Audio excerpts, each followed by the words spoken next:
Buenas tardes, estimado profesor y compañeros presentes. En este video hablaremos sobre la vena yugular.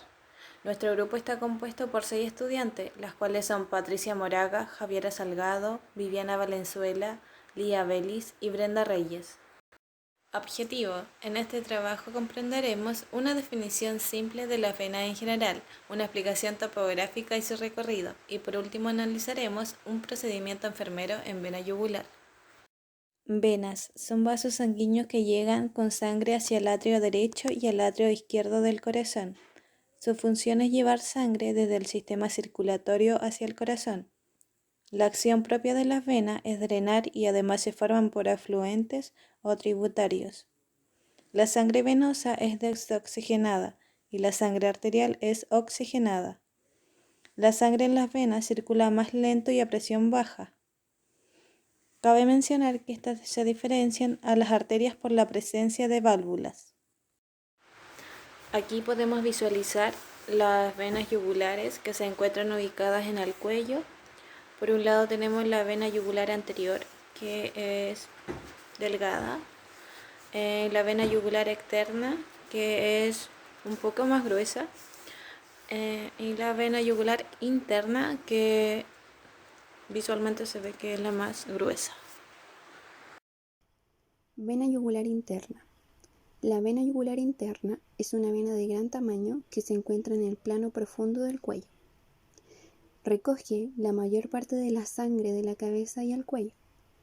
Se inicia como una continuación del seno sigmoide en la base del cráneo.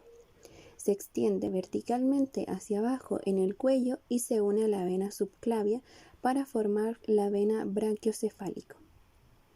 En el cuello y en las proximidades del hueso ioides, la vena yugular interna recibe sus afluentes más importantes, que son la vena facial, lingual, tiroidea superior, faríngea y tiroidea media. En la mayor parte de los casos, las 3 primeras de estas colaterales desembocan en la vena yugular interna por medio de un tronco tirolinguofacial. El tronco tirolinguofacial es corto y voluminoso, el cual se forma por la unión de la vena facial, lingual y tiroidea superior. Cruza la carótida común cerca de su bifurcación o a nivel de esta. Desemboca drenando en la vena yugular interna frente al borde superior del cartílago tiroides, o un poco superiormente a la altura del espacio tiroideo. Además, puede tener otra afluente inconstante, la vena faríngea, procedente de una red venosa formada en la pared de la faringe. Suelen ser 2 o 3 venas que desembocan a diferentes alturas en la vena yugular interna, o en algunas ocasiones en el tronco tirolinguofacial. Entonces, en estos casos se convierte en tronco tirolinguofaringofacial. Vena yugular externa. Es la vena que se encuentra en el plano más superficial del cuello. Está en el músculo esternocleidomastoideo, músculo de gran tamaño que se encuentra en la zona lateral del cuello. Este músculo lo utilizamos como referencia para ubicar superficial a él la vena yugular externa. Origen. La vena yugular externa se forma posteriormente al ángulo de la mandíbula por la unión de la vena auricular posterior y la vena retromandibular. La vena auricular posterior drena el cuero cabelludo por detrás del pabellón auricular. La vena retromandibular se forma cuando la vena temporal superficial y maxilar se unen en el cuerpo de la glándula parotidia y desciende por el ángulo de la mandíbula, donde se divide en una parte anterior y una posterior. La parte posterior se une a la vena auricular posterior para formar la vena yugular externa. Trayectoria. Una vez formada la vena yugular externa, se dirige caudalmente a la fascia superficial y es externa al músculo esternocleidomastoideo. A lo largo de su recorrido, cruza diagonalmente cuando desciende. alcanza la parte inferior del cuello por encima de la clavícula e inmediatamente posterior al músculo esternocleidomastoideo. La vena yugular perfora la capa de revestimiento de la fascia cervical, desciende hacia la clavícula y desemboca en la vena subclavia. Tributarias.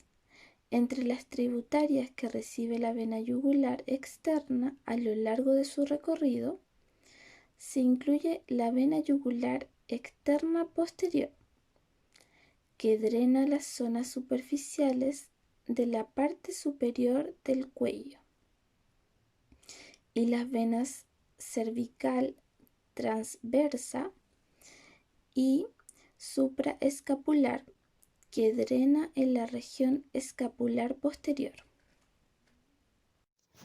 Las venas yugulares anteriores, derecha e izquierda, se describen como pequeñas venas que drenan las partes anteriores del cuello y que recoge sangre venosa de la porción laringea del cuello y ocasionalmente de la glándula tiroides.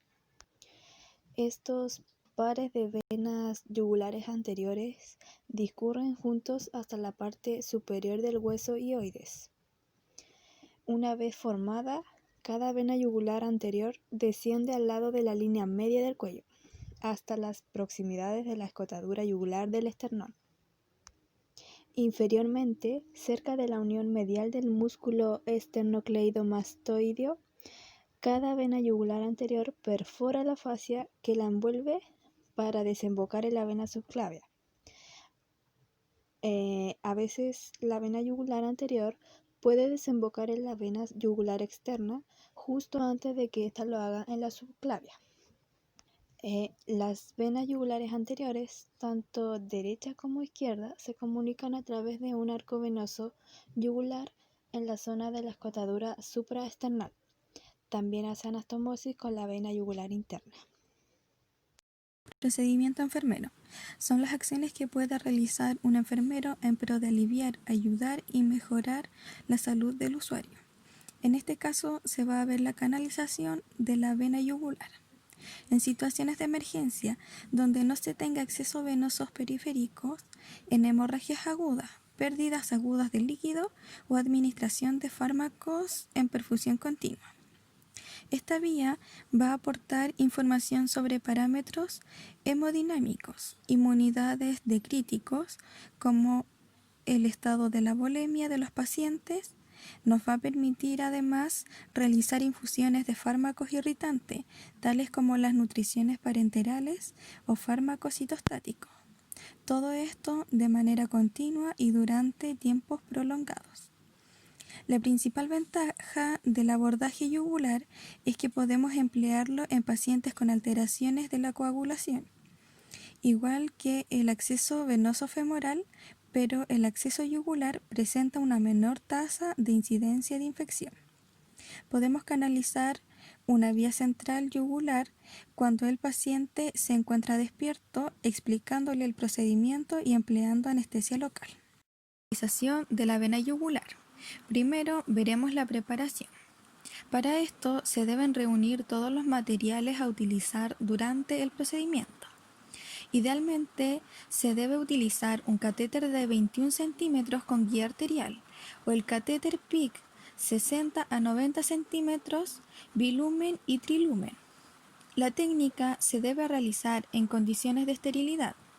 Las medidas que hay que adoptar para canalizar son que el personal debe adoptar las medidas universales de asepsia, es decir, llevar mascarilla, gorro, guantes estériles, pechera, además de un previo lavado de manos de tipo quirúrgico. Se debe realizar una colocación de un campo estéril amplio que permita la colocación del material necesario. Y tras la canalización se debe colocar un apósito estéril antes de retirar los paños o el campo estéril. Localización. Para realizar esta técnica debemos colocar al paciente en decúbito supino, en posición Trendelenburg, con la cabeza un poco más baja que el cuerpo, para conseguir un adecuado relleno de la vena yugular interna. La cabeza del paciente debemos girarla hacia el lado contralateral al sitio donde se va a realizar la punción. Es imprescindible realizar un amplio campo que nos permita reconocer las referencias anatómicas. Una vez localizado el punto de punción, se le aplicará anestesia local de rápido inicio de acción, como lo es la lidocaína al 2%. Existen 3 vías de acceso. Primero, el acceso medial, el cual es más frecuente, el anterior y posterior. Es preferible la canalización de la vena yugular interna derecha, ya que su trayecto es más directo a la aurícula derecha y presenta menos variables anatómicas que la vena yugular interna izquierda. Abordaje medial. La técnica consiste en palpar los 2 haces del esternocleidomastoideo, el haz clavicular y el haz esternal, y palpar siempre la carótida que se encuentra interna al esternocleidomastoideo y a la vena yugular interna. Estos 2 haces conforman con la clavícula el triángulo de Sedilot y se debe puncionar en el vértice del triángulo con un ángulo de 30 grados siempre en dirección a la mamila ipsilateral. Abordaje anterior. El punto de punción se encuentra en la intersección entre la horizontal que pasaría por el borde superior del cartílago tiroides y una línea vertical que pasaría por el borde anterior del esternocleidomastoideo. La aguja se dirige en el punto de punción hacia abajo, atrás y afuera con un ángulo de 50 grados y siempre paralelos a la cara posterior del esternocleidomastoideo. Abordaje posterior. El punto de punción se sitúa por detrás del borde posterior del músculo esternocleidomastoideo, teniendo como referencia la vena yugular externa. Las complicaciones de este procedimiento tras la canalización de una vía central yugular son poco frecuentes. Incluyen, por orden de frecuencia, la punción de la vena carótida, el neumotórax y hematomas.